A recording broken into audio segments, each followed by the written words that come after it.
Hello everyone, REET 2025 की क्या news है देख लेते हैं। इन्होंने कहा है कि रीट परीक्षा 27-28 को होगी, ये तो पहले भी कहा था। और एडमिट कार्ड ये निकालेंगे 19 को होंगे जारी दोनों पारियों के। रीट में जुड़े 5 नए टॉपिक हैं, ये ध्यान रखिएगा।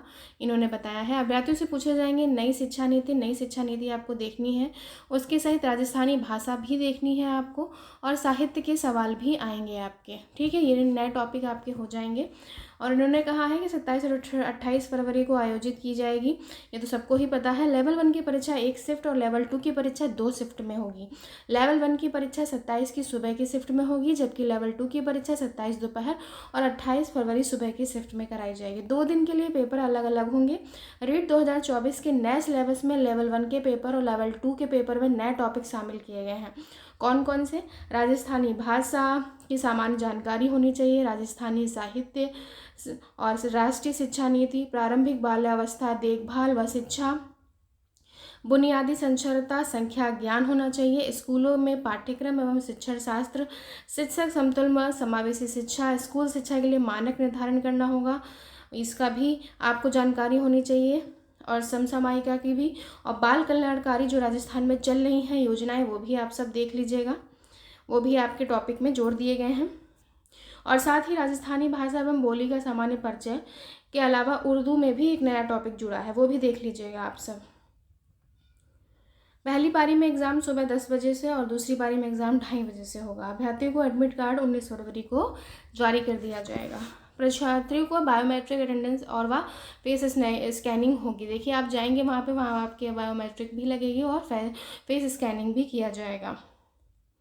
आवेदन पत्र में लगी फ़ोटो से मिलान होने के बाद ही प्रवेश दिया जाएगा। ठीक है, तो आवेदन में नई फ़ोटो ही लगाई होगी आप सब ने, जिससे आप सब दिखे रहो, सही हो, तो वैसे ही आपको वहाँ सेंटर में प्रवेश मिलेगा। फिर क्या है देख लेते हैं।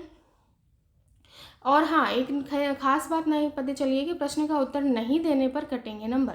पहली बार परीक्षा में ओमार सीट पर 4 की बजाय 5 विकल्प दिए जाएंगे। अब 4 नहीं, अब 5 विकल्प होंगे आपके, 5 विकल्प होंगे, और प्रत्येक प्रश्न का उत्तर देना अनिवार्य होगा। अगर कोई अभ्यर्थी किसी प्रश्न का उत्तर खाली छोड़ता है तो उसके अंक भी कटेंगे, ये याद रखिएगा। तो खाली छोड़ के नहीं आना है, कुछ भी भर दीजिएगा लेकिन खाली छोड़कर नहीं आना है। इसके अतिरिक्त 10% से अधिक प्रश्नों के उत्तर नहीं देने पर विद्यार्थी अयोग्य घोषित कर दिया जाएगा। समझ रहे हैं आप? अगर जैसे 1 छूट गया चलो ठीक है, 2 छूट गया चलो, लेकिन अगर ज़्यादा आपने नहीं भरे तो वहाँ पे आपको अयोग्य घोषित कर दिया जाएगा। इससे वहाँ पे ये मतलब नहीं होगा कि आपने वहाँ भर दिया है, इतना हमने किया, इतना मेरा स्कोर बन रहा है।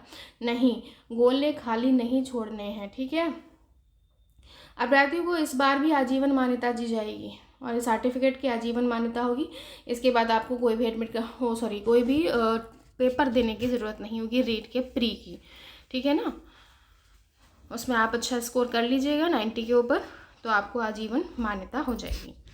पहले ये वैधता केवल 3 वर्ष तक थी, और अब तो क्या हो गया, इस बार बीएड और डीएलएड पाठ्यक्रम के प्रथम वर्ष के विद्यार्थी भी रीट परीक्षा में शामिल हो सकेंगे। तो ये थी आपकी न्यूज़। बने रहिए हमारे साथ, चैनल को सब्सक्राइब कर दीजिएगा, लाइक कर दीजिएगा, शेयर कर दीजिएगा, और बहुत सारा रिवीजन वीडियो पड़ा है, प्लीज़ देख लीजिए, काम आएगा आपके। थैंक यू सो मच, पढ़ते रहिए।